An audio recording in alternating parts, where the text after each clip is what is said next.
I was born around here, West London, Paddington. I'm West born and raised. So I'm from Harrow Road. This is Harrow Road. So I'm raised around here, and yeah, it's just nice to always come back home. And my dad was a boxing fan. So when Mike Tyson used to fight, I was a little kid. I was like 5 years old, 6, and then he used to let me stay up to watch him. So like watching Mike just knock man out. It kind of made me as a little kid, like I found that fun, like man on the floor, and like Dad, I want to try it out. So I came to this gym, 88, and then as I was 8 years old, and I just trained with one of the boxers, and just since then, I've been here at the All Stars Boxing Club, and yeah, so it's good that the gym I started at, I'm still here in some way. But I started out as a fan. I used to love watching boxing. My dad bought me all of the videos of like the greats, Jack Johnson and all of that. So so I found out the history of the sport. So my dad got me into that. I used to just stay at home as a kid for hours just watching boxing. So it's good to see. I didn't win my fight with Adrian, but at the same time, as a little kid, I always dreamt that I would go to Vegas. And to watch fights where it was in Vegas, the big fights as a kid in the 80s, and now as a man in my 30s to be signed by the #1 boxer now, what I'm saying, and to be part of his team and to fight over there, it's a great feeling. I used to go over to New York when I was British champion, and then just one day I wanted to change because I was always doing my training camp in New York. And then I saw that Floyd was in camp for, it was the Cotto fight. And I said, just let me fly over there. So then I found out where the gym was, went over there. And then the first day that I was there, he must have asked me who I was. I said, yeah, I'm British champ. He asked me for my record. I think I was 33-5 at the time. And then he just looked me up and down and said, we might have to spar. And then I'm like, yeah, cool, like whenever, I'm here for 2 weeks. And he was like, all right, cool. And then so I was there for 2 weeks. He allowed me to watch him train and stuff. And then I left, just wished him luck, and then just bounced. So a year went by. I wasn't British champ no more. Wasn't getting no love in the UK of promoters. So then I was like, you know what? Like Floyd showed me love a year ago. I'm gonna go back and see if I could get on his team. And I went back the first day. He said, the London guy's back. And then just from there, like it was that camp for Guerrero. At the end of the fight, he invited me to the fight, and at the end of the night, he said, yeah, like this is my UK guy, I got fighters all over the world, and then that was the start. For me, I know there's many other boxers who have gone through what I went through, or going through it now, and where now it might even be a bit worse, because you either go to Eddie Hearn, who's with Sky, or you go to Frank Warren, who has Box Nation. You got Mick Hennessy, who's Channel 5, but he ain't really doing much except for with the heavyweight champ. And so basically, they just didn't give me no love. And so I had to fight on like the small shows at York Hall. So I sold the tickets to finance the fight. And sometimes I fought for free. Sometimes I went over to Germany. The guys, they would pay for the opponent, but then I would fight for free. So a lot of times, like coming up for the same thing, I was chatting with my boy Ishay Smith like this morning. I didn't make no money for years. It cost me money to be a boxer. I was financing myself like this. Sometimes I would pay for the opponent, and then I could fight and then just get my win. So for me, it was always, it was the plan in my head, the long game, because I always believed in me. So it didn't matter to me that these guys in the UK didn't think I wasn't much. But it was me in it. It's all up to you, like what you think. So I had a plan. So I was just financed myself. So I got to, it was a British title eliminator, and that was the first time I got on Sky. It was like a 20th fight or something like that. So it had taken me like 4 years to get to that point. Like I was never on the TV, just putting my own money in it. And then I went in there and I was the underdog. They thought that this guy was gonna beat me, because I had fought nobody at that time, but I'd only fought like nobody because they hadn't given me a chance. So when I fought this guy on Sky, stopped him, then the guys were like, where has this guy been, blah, blah, blah. I've been here, you guys just don't want to show me no love, pretend I'm not here. So I won, I was the #1 to fight for the British title, British champion, forget my name, British champion. He didn't want to fight me. So I went back to America, and then it was a year later. I thought I made my debut there, and I lost my debut there. But that's what I'm saying. Sometimes a loss or the setback will set you up for something big in the future. Because I lost that fight there, and because I had lost that fight, I got to fight DeMarcus Corley, who at that time, he had a year and a half before that had just lost to Junior Witter.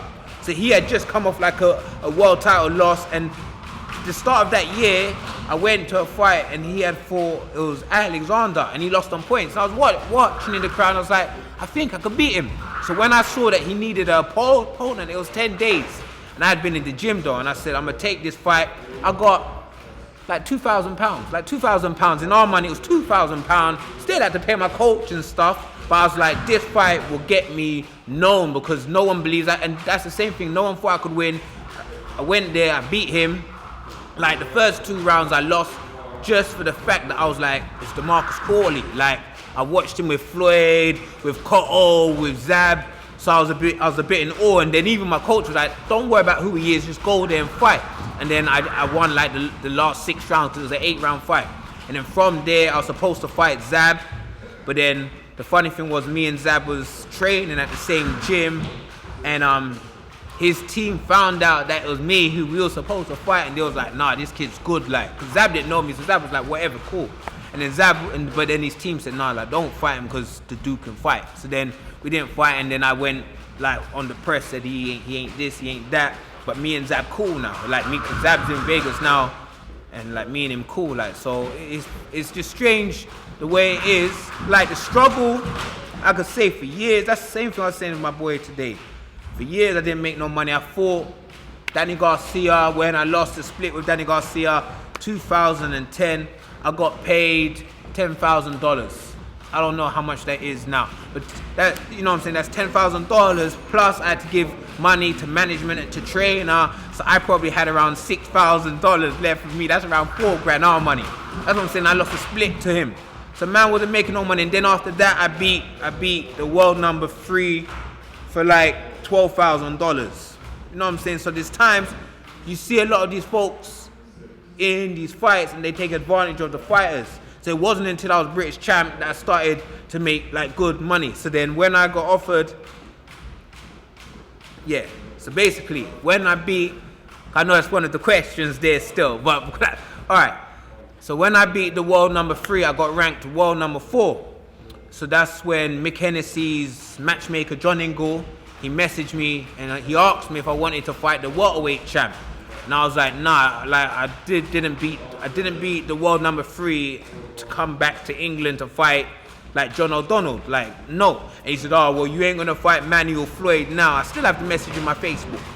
So then I goes, the only fight I'll come back is Lenny Dawes, because Lenny Dawes was the #1 amateur. Like when I was amateur, and I always wanted to fight him as an amateur. I was like one day me and him's going to fight. I'd like to fight him. So then I said that, and then he said, all right, I'm gonna come back to you. Then he came back like a month later or like whenever, and then I was supposed to fight him the end of that year, but it got pushed back to February the 19th, I think.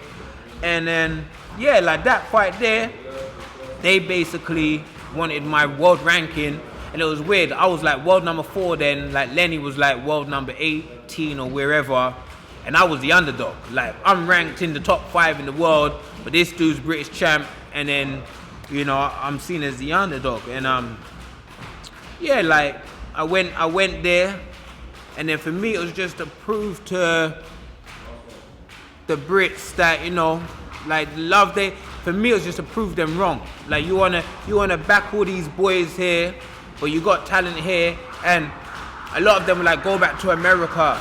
But I only went to America because I wasn't getting no love here. Like I'm from here, and I can be real, and I can be real and say even now I'm with Floyd, and then that's when they're like, oh, like why you don't come back to London? When are you gonna fight in London? But I've been here. I started pro here. I didn't get no love here. But when I go and like the #1 man in the world says that I can fight, that means I can fight. I always could fight. You just didn't see it. You just didn't believe in it. And even now with Eddie Hearn, he mentioning my name with this Burns thing. You've been knowing my name. You know what I'm saying? You've known my name. I'm from here. You know what I'm saying? He tried to sign me like years back, but he offered me some joke money, so I turned him down. He's never liked me since then. So it is what it is. But next question. Sorry, I talk. For me, it's been hard. That's why I always tell a lot of the amateurs, if you want to turn pro, win something as an amateur, because the promoters they don't want to sign you if you don't do anything as an amateur, and I didn't do anything as an amateur. So for me, I basically done the impossible, because I started out at York Hall and stuff. That's why I'm going back there tomorrow. I always like to go back there. Like when I come back, I'm like, if someone like me can make it, like can get to, it's hard for someone who turns pro on the small hall stage with no one behind them to get to the British title, to win the British title. So when I done that, it inspired a lot of them. But for me then to get signed by Floyd and then to fight for the world title, it's like the journey, and it just shows that you can start, be on your own with no one to believe in you, but you can still get to the mountaintop. Because being real, I may not have won, but being signed by Floyd is the mountaintop standard. His last 3 years of his career, I've been there to see like the backstage, like, you know what I'm saying, Floyd chat with me and everything, backstage, like Floyd, he trusts me, whatever. So for that, it's crazy. Like there's times I be in the locker room with Floyd and he's just talking, and I'm like, this shit here is deep. Like, you know what I'm saying? Like this, like where I'm from around here, like there's no money around here. I grew up around crime, drugs, like whatever, like stuff going down. And for me to be where I am, like just chilling there with Floyd and whatever, and him to phone me and see what you're right, Ash. Like that's why I know, like it's crazy. Like it's crazy. Like growing up, that's why I could say a lot of my family they in jail, a lot of my friends in jail. So that easily could be me. So for me, I like to show like it's the youngsters around here. Because growing up, that's who I looked up to. I looked up to the man doing crime. My cousins doing crime. They used to come back to the house with money, with all of their stuff. And they used to inspire me as a kid, as a 10-year-old kid. My big cousins, like my big uncles, inspired me. I wanted to be like them. So for me, it's like to show the kids around here, you don't have to do that. You can follow your dreams, being real, coming from around here, coming from certain environments. It's going to be harder because we don't have the same support, but if you really want it, you still can make it happen. So for me, it's really I like someone like me, whatever. A lot of folks who say, yeah, Ash ain't this, so that that means you don't know me.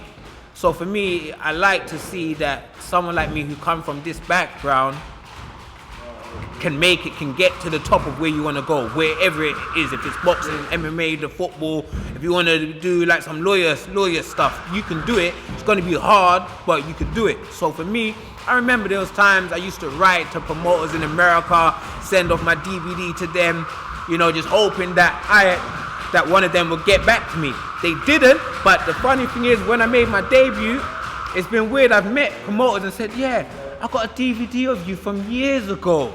Like, you know what I'm saying? So it's weird how I've met a lot of these guys who didn't give me the chance, and I was sending out the DVDs from years ago, and then to eventually that I believed in myself so much that I did get to the top to be signed by the man Floyd. So it's deep in it.